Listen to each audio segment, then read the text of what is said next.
आज हम देखेंगे प्रश्नावली 2.4 के छठवां क्वेश्चन से। इससे पहले वाले क्वेश्चन यदि आप देखना चाहते हैं तो हमारी और वीडियो देख सकते हैं। उनमें सारी क्वेश्चनों के हल दिए हुए हैं। और सबसे पहले नंबर, प्लीज़ आप मेरे चैनल को लाइक करिए सारी वीडियोस को और मेरे चैनल को सब्सक्राइब कर लीजिए ताकि इस तरह की और भी जो भी वीडियो होंगी और आपके लिए मिलती रहें। तो चलिए देखते हैं, हम शुरुआत करेंगे छठवां क्वेश्चन से। इसमें लिखा है, महुली गांव में एक तंग आयताकार भूखंड विद्यालय बनाने के लिए सुरक्षित है। मतलब एक कोई सी जगह है, वो कैसी है? आयताकार। आयत कैसा होता है? लंबाई और चौड़ाई जिसकी कैसी हो? समान। मतलब आमने सामने वाली भुजाएं समान होती हैं। इस भूखंड की लंबाई और चौड़ाई का अनुपात कितना है? 11:4 है। तो सबसे पहले नंबर हम पहले भी कर चुके हैं कि जो अनुपात वाले सवाल होते हैं उनमें हम क्या मान लेते हैं कि माना जो हमारा अनुपात है वो कितना है, तो माना अनुपात x है। ठीक है, तो अभी पहले हम इतने क्वेश्चन को देखेंगे तो कितना हो जाएगा? लंबाई और चौड़ाई का अनुपात कितना है? x है। ठीक है, तो हमारी जो लंबाई बनेगी वो कितनी बन जाएगी? लंबाई बराबर हम लिख देंगे 11x। और चौड़ाई कितनी बनेगी? तो चौड़ाई हो जाएगी कितनी अपनी? 4x। ठीक है, अब ये दिया है। अब इसके बाद क्या लिखा है कि गांव पंचायत को इस भूखंड की बाढ़ कराने में 100 रुपये प्रति मीटर स्क्वायर की दर से 75,000 रुपये व्यय करने होते हैं। तो भूखंड की माप ज्ञात कीजिए। क्या निकालना है हमें? भूखंड की माप ज्ञात करनी है। तो इसके लिए हमें क्या दिया है, कितने पैसे लग रहे हैं। ठीक है, तो इससे हम पहले नंबर क्या निकाल लेंगे? क्षेत्रफल। तो सबसे पहले नंबर हम क्या निकालेंगे यहाँ से? क्षेत्रफल। तो क्षेत्रफल क्या होता है हमारा? तो क्षेत्रफल बन जाएगा अपना फॉर्मूला व्यय बटे में दर। जब भी हम सवाल करते हैं तो क्षेत्रफल क्या बनता है अपना? व्यय बराबर क्षेत्रफल बराबर व्यय बटे में दर। व्यय कितनी है? 75,000 रुपये। और दर कितनी है? 100 रुपये प्रति मीटर स्क्वायर। तो इसका जो क्षेत्रफल निकलेगा, 2 जीरो से 2 जीरो कट गए तो कितना आ जाएगा क्षेत्रफल? 750। अब हमें ये क्या है इसका मतलब, यहाँ पे बाढ़ करानी है तो या तो इसको क्षेत्रफल मान लीजिए या फिर इसी को हम क्या मान लेंगे? परिमाप। ठीक है, क्योंकि परिमाप भी वही बनेगा जो अपनी व्यय लग रही है, जितने रुपए लग रहे हैं, और उस हिसाब से अपन क्या देख लेंगे उसमें कि यहाँ से हमारे पास क्या है? रुपए। तो हम जो क्षेत्रफल रहता है, कहीं कहीं हमें क्षेत्रफल लगाना पड़ता है और कहीं कहीं क्या लगाना है इसमें? परिमाप। क्योंकि इसमें क्या दिया हुआ है, हमें माप निकालनी है। तो क्षेत्रफल हो जाएगा या फिर वही हो जाएगा परिमाप। तो इसका फॉर्मूला क्या रहेगा अपना? लिखना पड़ेगा परिमाप बराबर व्यय बटे में दर। ठीक है, ये बनेगा। चाहे क्षेत्रफल निकालना हो तब भी इसी तरीके से निकालते हैं और परिमाप निकालना है तब भी यही निकालेंगे। इसका परिमाप कितना हो गया? 750। अब हमें चूंकि ये तो परिमाप है, इनकी अलग अलग लंबाई और चौड़ाई निकालनी है, तो हम क्या देखते हैं? आयत का परिमाप। तो आयत का परिमाप क्या होता है अपना फॉर्मूला? 2 कोष्टक में लंबाई धन चौड़ाई। इसको हम शॉर्ट फॉर्म में लिख रहे हैं। तो परिमाप कितना है अपना? 750। 2 और लंबाई कितनी है? 11x और चौड़ाई है 4x। कितना हो जाएगा? 750 बटे 2 और ये कितने हो जाएंगे अपने? 15x। जब इसको काटेंगे तो कितना आएगा? ये 3 बचेंगे 15 तो 7 बचेगा 1 तो ये हो जाएगा 5, यानी कि 375। ठीक है, और यहाँ पे कितने हो जाएंगे अपने? 15x। तो x बराबर कितना आएगा? 375 बटे में 15। जब इसको काटेंगे तो 15 दूनी 30, बचेंगे 3, उतारे है 5 तो 15 5 75। तो x का मान कितना आ जाएगा अपना? यहाँ से x बराबर आएगा 25। ठीक है, तो लंबाई चाहिए हमें, 25 थोड़ी ना होगी। तो हमारी जो लंबाई होगी वो कितनी कहलाएगी? 11 गुणा में 25। तो कितनी बनेगी अपनी लंबाई? इसको जब हम गुणा करेंगे तो ये बनेगी अपनी 275। और जो चौड़ाई होगी वो कितनी आ जाएगी? तो चौड़ाई 4 गुणा 25 यानी कि कितना हो जाएगा? 100। ठीक है, इस तरीके से हम निकाल देंगे बिल्कुल इजी तरीके से। अब उसके बाद जो हमारा 7वां क्वेश्चन है, इसको हमें बिल्कुल ध्यान से समझना है। कठिन बिल्कुल भी नहीं है, थोड़ा सा बड़ा भले ही है लेकिन कठिन बिल्कुल नहीं कहेंगे हम। तो इसमें लिखा है हसन स्कूल वर्दी बनवाने के लिए 2 प्रकार का कपड़ा खरीदता है। तो जो हमारी स्कूल ड्रेस बनती है ना, उसमें भी हमारा 2 प्रकार का कपड़ा रहता है। कमीज यानी ऊपर वाला जो रहेगा साइड के लिए वो अलग रहता है, और जो पैंट होता है वो अलग तरीके से बनाते हैं। तो इसमें कमीज के कपड़े का भाव कितना है, 50 रुपए मीटर। और जो हमारा पतलून है, पतलून मतलब हम पैंट लेके चलेंगे, यहाँ पतलून लिखेंगे पतलून, लेकिन हम समझेंगे क्या कि पैंट है। तो पतलून के कपड़े का भाव 90 रुपए प्रति मीटर है। ठीक है, हो गया। वह कमीज के प्रत्येक 3 मीटर कपड़े के लिए पतलून का 2 मीटर कपड़ा लेता है। यानी एक उसे ड्रेस बनवानी है तो एक बनाने के लिए कितना लेगा वो, पतलून के लिए, कमीज के लिए 3 मीटर और पतलून के लिए 2 मीटर।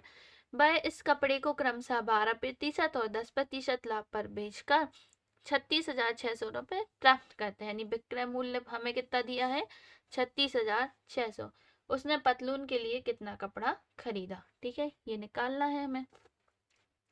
तो फिर से मैं इसी में वो कहूंगी कि अपन को क्या मान लेंगे कि जो कुछ हमें निकालना है उसके लिए हम क्या मानेंगे कि x। तो यहाँ पे क्या लिखेंगे, अब यहाँ पे देखना डायरेक्ट नहीं दिया है 3 और 2 का, तो यहाँ अनुपात कितने का बन रहा है, 3 और 2 का अनुपात बन रहा है। तो अपन क्या मानेंगे, यहाँ पे माना अनुपात कितना हो जाएगा अपना x है। ठीक है, तो अपन क्या लिखेंगे यहाँ पे, हसन ने कमीज के लिए कुल 3x कपड़ा खरीदा।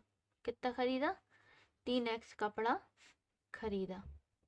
ठीक है, और पतलून के लिए, किसके लिए, पतलून के लिए कुल 2x कपड़ा खरीदा। ये तो मान सकते ना अपन कि उसने कितना, 3 मीटर, एक बन रही है अपनी 3 मीटर में, तो जितना भी कपड़ा खरीदा होगा उस हिसाब से हम देख लेंगे। तो एक बन रही है 3 मीटर में, तो हमने कुल बोल दिया कि कुल कितना खरीद लिया उसने, 3 मीटर, 3x। ठीक है, और पतलून के लिए कितना खरीद लिया, 5x। तो अब इसका मूल्य देखना पड़ेगा हमें, क्या देखना पड़ेगा, सबसे पहले मूल्य। तो कमीज का कुल मूल्य कितना बनेगा अपना, 3x गुणा में कमीज का कपड़ा कितने रुपए मीटर है, 50 रुपए। तो इसमें अपन 50 का गुणा कर लेंगे, तो ये कितना हो जाएगा, 50 का गुणा करेंगे यानी 150x। और पतलून का कुल मूल्य, तो ये कितना हो जाएगा 2x, और इसमें पतलून कितने रुपए भाव है, 90। तो इसमें 90 का गुणा करेंगे तो 90 दूनी 180, तो ये कितना बनेगा अपना 180। ठीक है, अब हमें क्या निकालना पड़ेगा इनका, प्रश्न में क्या दिया है, दोनों का विक्रय मूल्य, दोनों का क्या दे दिया है, इकट्ठा विक्रय मूल्य। तो हम क्या लिखेंगे, प्रश्न अनुसार इन दोनों का विक्रय मूल्य पता करेंगे। ये तो अपना क्या हो गया, क्रय मूल्य, तो ये क्रय मूल्य है और इस पर अलग अलग हमें 150 पर हमें कितना मिल रहा है, तो 150 पर हम देखेंगे कि उसका हमें 12% भी जोड़ना पड़ेगा। तो हम क्या देखते हैं, यहाँ से देखेंगे कि विक्रय मूल्य कितना है अपना 36,600। ठीक है, तो हम यहाँ क्या देखेंगे, 150 रुपए तो लगेंगे ही उसके, और क्या जुड़ेगा इसमें, इस 150x का अपना क्या जुड़ जाएगा, यहाँ से 150x का जो ये 12% जुड़ा है, कितना है 150x का 12%, क्योंकि ये तो अपना क्या हो गया, क्रय मूल्य। क्रय मूल्य बराबर क्या होता है, क्रय मूल्य में अपन यदि लाभ प्रतिशत जोड़ दें, मतलब जितने का लाभ हुआ है वो भी जोड़ दें, तो हमें विक्रय मूल्य मिलता है। तो ये हमारा किसका हो गया, अभी ये हुआ कमीज का। अब क्या किसका देखेंगे, पतलून का। तो पतलून का 180x, और इसमें क्या जुड़ेगा, इस 180 का कितने प्रतिशत निकालना है अपन को, 10%, ये भी जुड़ जाएगा। ठीक है, ये क्या बना अब अपना विक्रय मूल्य, और ये किसके बराबर है, तो ये है 36,600 के बराबर। ठीक है, यहाँ 36,600 जो कितने लिख देंगे, ये हो जाएगा कितना 150x, और यहाँ से अपन इसका क्या निकाल देंगे 12%, तो 12 बटे में कितना आएगा 100। चाहो तो इनको अलग अलग पहले निकाल लो, फिर जाके इकट्ठा रख दो, या फिर इकट्ठा एक बार में निकाल दो, कोई दिक्कत नहीं होती है। 180x प्लस 180 गुणा 10 बटे में कितना आएगा 100। तो यहाँ पे यहाँ 180x भी लिखना पड़ेगा। तो यहाँ से हम देखेंगे तो ये हमारे दोनों जीरो से ये दोनों जीरो कट गए, यहाँ पे एक जीरो कटेगा केवल, और यहाँ से कितना कटेगा 5 से काटेंगे तो 5 दूनी 10, और इसको काटेंगे तो 5 तिया 15, 2 एकम 2, 2 6 12। इन दोनों को जोड़ लेंगे तो कितना आएगा यहाँ से 330, और ये कितने हो जाएंगे अपने 6 तिरी 18x, और यहाँ पे कितना बचेगा 18x। ठीक है, तो ये कितने हो जाएंगे, इसका हम कर देंगे पक्षांतर, क्योंकि ये हमारे बिना x वाले हैं, तो यहाँ से इसका करेंगे पक्षांतर और इन दोनों को जोड़ लेंगे। तो ये कितना हो जाएगा 36,600 माइनस 330, इसका करना पड़ेगा हमें क्या पक्षांतर। एक सेकेंड, इसका पक्षांतर नहीं करना है, इन दोनों को हम जोड़ेंगे, तो ये कितने बनेंगे अपने 330x। ठीक है, अब ये 330x और ये भी जुड़ जाएंगे, तो 330x प्लस 18 दूनी 36, पक्षांतर वगैरह हमें कुछ नहीं करना। अब इन दोनों को जोड़ दीजिए, तो इन दोनों को जब अपन जोड़ेंगे तो कितना आ जाएगा यहाँ से हमारे पास, ये हो जाएंगे 36,600 बराबर यहाँ से 6 और ये तीनों 3 6, और यहाँ से 3x। अब इसको हम इसके बटे में ले जाएंगे, तो चाहे इस साइड लिखो चाहे इस साइड, बात एक ही होती है। तो ये बनेगा अपना 36,600 बटे में 366। 366 से 366 कट गए, पीछे 2 जीरो, तो कितने बार कटी ये 100 बार, तो x का मान कितना आ गया 100। अब क्वेश्चन में हमें से किसका मान पूछा है पतलून का, तो पतलून का कितना 2 मीटर कपड़ा लेना है, तो हमारा जो पतलून का कपड़ा रहेगा वो कितना हो जाएगा, यहाँ पे 100 का गुणा कर लेंगे तो कितना हो जाएगा 2x। तो पतलून का कपड़ा क्या लिखेंगे, पतलून का कपड़ा, तो पतलून का जो कपड़ा होगा वो कितना होगा 2 गुणा 100 यानी कि 200। ठीक है, इस तरीके से हम निकाल देंगे। कमीज का पूछते तो कमीज का अपन निकालेंगे कितना, कमीज का कपड़ा कितना हो जाएगा 3 गुणा 100 यानी कि कितना बनेगा ये 300। बिल्कुल आसान तरीके से हम निकाल सकते हैं। विक्रय मूल्य दिया था तो विक्रय मूल्य में हमने इसका मान रखा और यहाँ से निकाल दिया। ठीक है, अब हम देखेंगे 8वां क्वेश्चन। 8वें में भी बिल्कुल इजी है। क्या लिखा है, हिरणों के एक झुंड का आधा भाग मैदान में चल रहा है और शेष का 3/4 पड़ोस में खेल कूद कर रहा है। शेष बचे हुए 9 हिरण एक तालाब में पानी पी रहे हैं। झुंड में हिरणों की संख्या ज्ञात कीजिए। तो फिर से मैं कहूंगी कि जो चीज हमें ज्ञात करनी है हम उसे क्या मान लेंगे x। तो अपन क्या मानेंगे,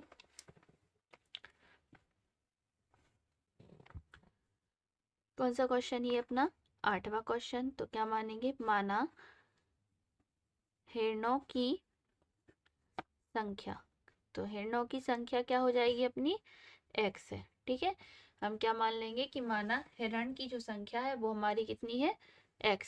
अब उसके बाद आगे देखेंगे तो प्रश्न में क्या लिखा है कि हिरणों के एक झुंड में आधा भाग क्या कर रहा है, मैदान में चल रहा है। तो मैदान में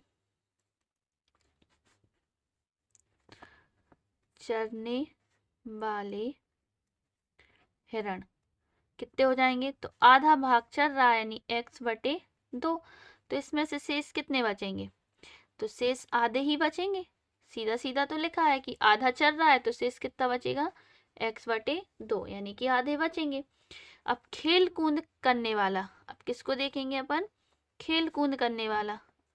तो खेल कूद करने वाले हिरण क्या लिखा है, शेष का 3/4, जो शेष बचा है उसका क्या लिखना है, शेष अपन ने ये शेष लिख दिया तो शेष का 3/4 यानी 3/4।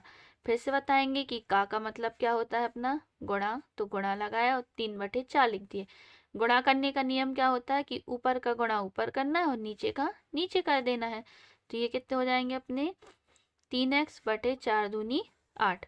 तो खेल कूद करने वाले हिरण कितने हो गए 3x/4। अब शेष कितने हिरण बचे हैं 9। तो यहाँ से हम क्या निकालेंगे फिर से शेष हिरण। तो ये आधे का हो गया ना, इसको हमने किससे निकाला था आधे में से, तो इसको आधे में से हम घटा देंगे क्योंकि आधे हिरण तो अपने अलग हो गए, वो क्या कर रहे हैं मैदान में चल रहे हैं। अब आधे का जो 3/4 था वो क्या कर रहा है खेल कूद कर रहा है। अब शेष कितने बचेंगे वो देखते हैं। तो यहाँ से एलसीएम कितना आएगा 8, 8 और 2 का एलसीएम आएगा 8। तो यहाँ 8 में 2 से भाग देंगे 4 बार गया और 4 का x में गुणा करेंगे तो 4x माइनस 8 में 8 से भाग दिया एक बार और 1 का 3 में गुणा करेंगे तो 3x हो जाएंगे। यहाँ से घटाएंगे तो कितना बचेगा x/8, यानी जो शेष ऋण है वो कितने हैं x/8। अब प्रश्न में दिया है कि शेष बचे हुए ऋण कितने हैं अपने 9। तो क्या लिखेंगे अपन यहाँ से प्रश्न अनुसार यहाँ पे x/8 बराबर कितना दिया है 9। ठीक है, तो x का मान हमें यहाँ से डायरेक्ट मिल जाएगा। कितना बनेगा अपना x बराबर 8 नाम 72। तो जो कुल हिरण हो जाएंगे वो कितने होंगे 72। ये अपना आंसर। ठीक है, बिल्कुल इजी तरीके से अपन 1 मिनट में उसे निकाल सकते हैं। उसके बाद 9वां क्वेश्चन दिया है दादाजी की अपनी पौत्री की आयु की 10 गुनी है। यदि उनकी आयु पौत्री की आयु से 54 वर्ष अधिक है तो उन दोनों की आयु ज्ञात कीजिए। बिल्कुल इजी क्वेश्चन, कुछ भी नहीं है। हम क्या मानेंगे पौत्री की आयु x और दादाजी की 10x। ठीक है, पौत्री की आयु माना पहले लिख देना, माना पौत्री की आयु कितनी है x है और दादाजी की आयु कितनी हो जाएगी 10x। अब क्या लिख देंगे प्रश्नानुसार। तो प्रश्न में एक और बार पढ़ लेना क्या लिखा हुआ है कि यदि उनकी आयु पौत्री की आयु से कितनी है 54 वर्ष अधिक है। अब ऐसे में हमें कंफ्यूज करने को दिया है, लेकिन सीधा सीधा क्या दिया है कि उन दोनों की आयु का अंतर कितना है 54 है। तो ज्यादा किसकी होगी दादाजी की। तो दादाजी की आयु में से हम पौत्री की आयु घटा देंगे तो हमें कितना मिलेगा 54, क्योंकि 54 साल बड़े कौन है दादाजी। तो जितनी दादाजी की आयु होगी उसमें से हम किसको घटा देंगे पौत्री की आयु घटाएंगे तो हमें क्या मिलेगा 54।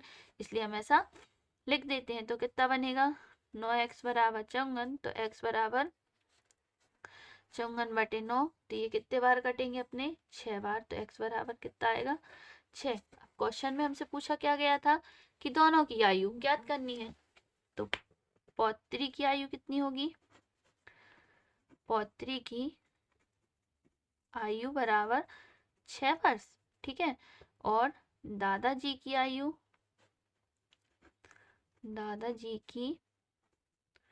आयु बराबर 10 गुणा 6 यानी कि 60 वर्ष हो जाएगी।